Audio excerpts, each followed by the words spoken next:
So today I'm going to be taking a look at a newer brand called Castle and Gazelle. I found them through Instagram and thought their dials looked pretty interesting. So I got two of their models, one which is the quartz that we'll be looking at today, and the other which is the automatic, which I'm wearing right now, that I'll probably take a look at later. So pretty interesting watches, and let's take a closer look. So we have a diameter of about 38.2, lug to lug of 44.8, height of 10.5, and a lug width of 20 millimeters. Some other general specifications for the watch: we're going to have a Miyota quartz movement beating away in here through a closed case back with a really nice motif on the back.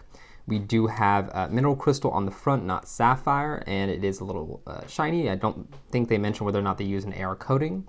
The watch has 50 meters of state of water resistance with just a regular push-pull crown. The case itself is stainless steel.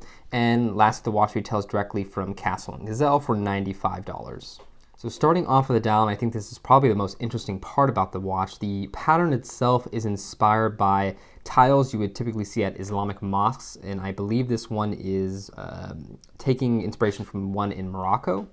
This pattern, very geometric. You have a lot of triangular motifs, a lot of diamond motifs that all kind of radiate out from the center and look just very elegant, very clean, very unique, obviously artistic, and the kind of color tones that are used are pretty cool. You have shades of like desaturated grays, blacks, whites, almost kind of subtle purple tones coming out, which is why I think it pairs well with the strap. And it is just, I think, a good looking dial. One really unique fact about the dial itself is it's actually 3D printed. I don't quite know fully how that process goes, but you do get a little bit of depth to that texture because of that. And you can even see that some of the patterns like dip below just the base surface. So there is, depth and differences between the planes of the texture. One of the coolest parts about this darker pattern to me is along the very edge there's these diamonds all around, but because it's in this very black area, sometimes it almost just looks completely black and you only see the middle portion of the pattern. But as you angle it in the light, it comes to life at the edges, it comes to life in direct sunlight, and this pattern just pops out a little bit and has some fun. And it's nice because it's not, to me, cheaply done. It has enough depth into the texture where when you see it pop out, it has presence to it and I think looks nice. Aesthetically, the watch is relatively simple. We just have these rectangular markers for every hour marker. The 12, we have these more long trapezoidal ones and a double marker. The hands, of course, this Dauphine style. When you're going for this all white theme with the hour markers, continuing that pure white tone into the handset, I think looks great. It's very legible. It contrasts well against the dial itself. And realistically, if you couldn't have really nice hand-finished steel hands at this price point, I think this is a great alternative, especially an alternative to some of the cheaper handsets that are really thin for quartz models we typically see. It's very interesting that there is no branding anywhere on the watches. It feels much more like an art piece, something very almost experimental. Overall, very cool dial, and the color depth and the changingness you get from the pattern at different viewing angles is pretty cool. So zooming in on the dial, and honestly, before even talking about the texture, the handset is done really well. It's super sharp. It isn't fuzzy at any angles. It is pretty much blemish free. So it's one of those nice things to see. This is so well done. The color is so bright and spot on and legible, and it even draws your eye in against this pretty interesting background. Moving on to the pattern itself, of course, it isn't the most defined, super, almost, quote unquote, high definition type of image. And realistically, it's a $95 watch, and at arm's length, it looks pretty great, so I don't really have much issue with it. But I do want to just say it is interesting how much the pattern changes as you kind of move it and shift it around. As I kind of angle it, you can see some of the deeper portions of this dial come and just pop out against the other layers of this pattern of this 3D printing. It really goes from a flat, almost one-dimensional looking piece to something with more life and more depth to it. Funnily enough, as I was talking about these little diamond shapes on the edge, they look pretty non-existent when we're this close. But I think as you can see, they do look pretty good from a kind of a further away look.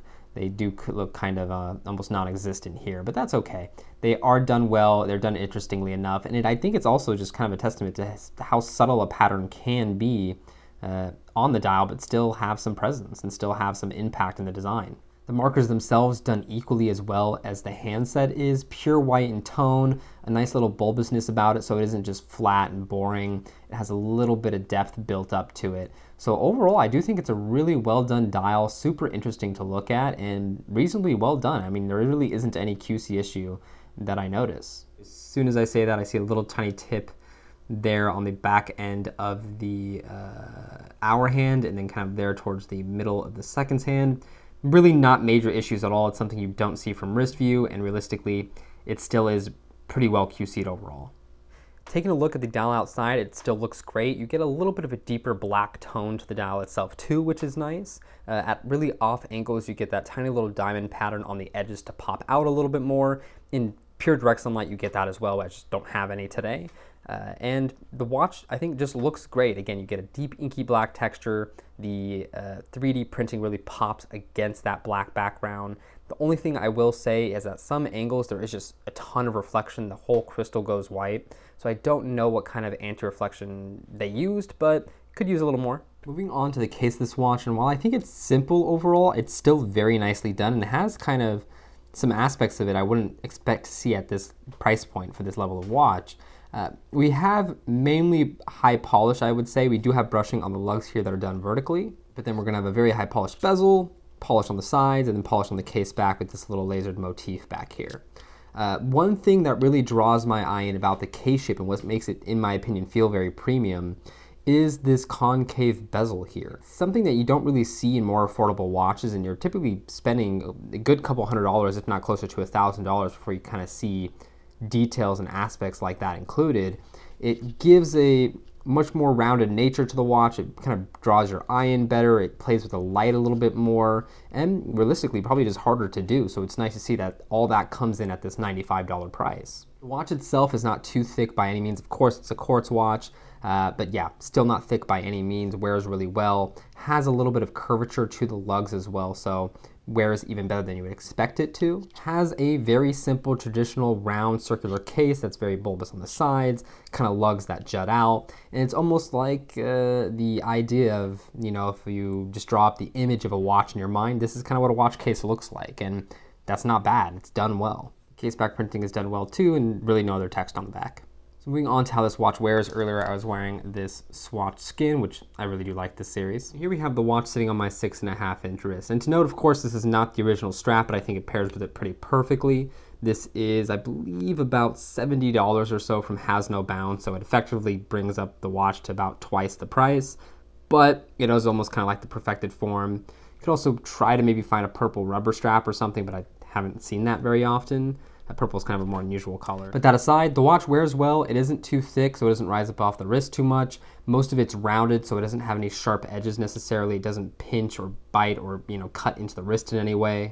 Looking at it from a side view, it's very almost like oyster case-esque from the side. Very rounded, very soft, kind of just digs into the wrist. And yeah, I mean, there's really nothing bad to say about the case. The rounded bezel really catches the light and just looks premium, and more so than I would think the price point would suggest. It's also nice to see they just went with something under 40 millimeters. It is almost a dressier type watch, and it's nice to see it in a size that fits that. This is the original strap, which is kind of plain grained gray leather, which aesthetically does work well with the watch, the kind of gray tone on it, but realistically it's nothing to write home about. Quick release pins, which is nice, signed buckle, but there's definitely better options out there, and maybe just use the buckle because the buckle is nice. Moving on to a strap, at least stylistically in the same vein as the original one, we have this gray nubuck strap from Delugs.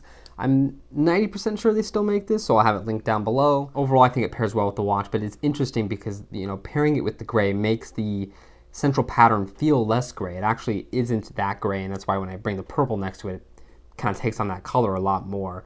So it's interesting shade that they went for the dial, and I like that. It's different. There we have it on wrist, very comfortable, super thin strap, which is nice.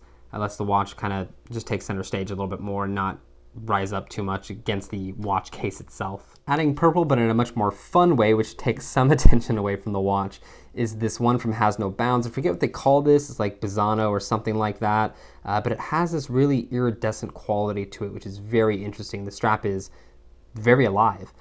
So multiple tones in there, darker, lighter, brighter sometimes. So looks a little aged, which can sometimes be a little odd, but I think it pairs well. And there we have it. Really from the top view, it doesn't shine off and pop too much, but if you're like just holding your wrist at a certain angle, you definitely see some of the tones of this strap pop out. But I think it's a cool combo to make it a little more fun because it is a relatively serious dial, even though it has this interesting pattern. It is monochromatic. It is fairly sterile. Next, we have this beautiful strap from Theo and Harris in collaboration with Jean Rousseau. cork topped. I believe it's rubber on the bottom, which is kind of fun. And I think it just looks great. Really pairs well. The kind of blackish tones throughout the cork pair with the dial. And the lighter brown of the cork really just brightens up the dial a little bit. It takes away from all those really dark black and gray tones. So it makes the watch a little more bright. Looks pretty good in my opinion. I think it pairs well really with this watch, but annoyingly, I think this strap is actually more expensive than the watch. So, you know, if you actually do really like it, I think it's a great combo, but I think some of the other combos are better. And lastly, just a beautiful white silicone strap. This is not the classic Archer because I found this silicone strap off AliExpress for like $2, and I'm like, why not? It's very silky on the top side. It does have this a little bit of ribbing underneath, which I'm not a huge fan of, but looks good. Super comfy, really ties in with the indices in the hands. Makes it feel like a much more premium watch than the $95 would suggest, and I think that is just the case of the watch in general. It's great value. I think it looks pretty great, and I dig it. So pros and cons for this watch. I think one of the biggest pros is just gonna be the dial itself. I think this 3D printed process is really cool. It leads to a lot of variability between the dial designs. There's a lot of depth that's created from this 3D pattern. There's different layers of the dial. Even if the layers are the same color, they kind of appear different colors just because that type of 3D printing material that they use. It's a very interesting looking dial. It's very alive. And to me, it's definitely one of those dials where it's much better looking than the price point would suggest. Another good pro just to mention is that I do think the watch had good QC. The case is done well, the brushing is done well on the case. The dial itself didn't have any major blemishes outside the tiny little marks on the hour hand, but even those were kind of forgivable. So overall, just a really nice job. And lastly, I just do think this is an amazing quality for money you're getting with this piece. You're spending just under $100. You're getting a really nice constructed case, you're getting a really cool dial, you're getting a lot of variability. It definitely doesn't look like every other watch out there. It's at a good sub 40mm size. You're just getting, I think, a lot of value for your money here, and at the end of the day, it still is just a really good looking watch for the money. It doesn't, in my opinion, look cheap. With a small asterisk on that, because that's extreme angles, it can look a little bit not the best, just because, again, that 3D printing isn't the most crisp, defined thing, so at really extreme viewing angles, it can look a little weird, but also you're not looking at your watch at those angles very often. Moving on to cons, and while I don't have many, one of the bigger ones I think would probably be the fact that it uses a mineral crystal for the crystal. For the automatic version, they did upgrade to sapphire, which is nice to see, but I wouldn't mind paying a couple extra bucks to have sapphire on the quartz models. It would just give it a little extra peace of mind and a little more durability for the watch in general. My only other real con with the watch is I feel like the pattern itself can be just a little bit more defined. I think in day-to-day usage, when you have it on the wrist, it looks pretty good. But obviously when you look at it on a more macro level, the pattern breaks down a little bit. It becomes a little more blendy between the layers. It's not as crisp and clean. So I don't know if that's a limitation of the 3D printing process or if they can just move into a different process, whether it be by laser cutting or something like that, to make it look better and more premium. I think that would be awesome because the watch design deserves that, and the watch pattern I think is great. It's just that it's not perfect, and I think that's a way you can perfect it. That being said, I think for the price it's fairly realistic and it's done well with the limitation you have, but that's just how they would take it to the next level. So final thoughts on the watch, and I was very pleasantly surprised. When you're paying really under $100 for something, you don't really know what you're getting. Most of the time you're getting a pretty standard quartz movement, pretty flat finishing, and a relatively boring watch overall, with, you know, few exceptions here and there. But with this watch, I thought the pattern was fantastic, the overall case was done very well, and aesthetically it just appears very nice in person and feels much more than just the $95 price point. I think especially if you take it off the more affordable strap it comes on and put it on something more premium that really brings out the tones in the watch and the tones of whatever design you end up going for, it looks amazing on wrist. And it's something that, you know, this little $95 watch I'm gonna end up keeping and put in my collection because I do think it just looks very nice. It's a great everyday kind of watch. It's an easy grab and go quartz. And again, I just think it looks nice. Do I think this is the most fantastic watch in the world? No, but I do think it's a fantastic watch to maybe gift people, gift to, you know, quote unquote, the watch nerd in your life, especially if they're not totally turned off by the idea of quartz. It's a fantastic little piece, and I do think it deserves its place, quote unquote, in the watch world. If you're interested in the design or thinking about this as a gift or just anything about this brand appeals to you, I would definitely take the plunge and go for it. It is, I think, not too much money. It's pretty great for what you're getting, and I don't really have much bad to say about it. So, I mean, that's good. But anyway, those are just my thoughts. Thank you as always for watching the video. Hope you got something out of it, and I'll see you in another one.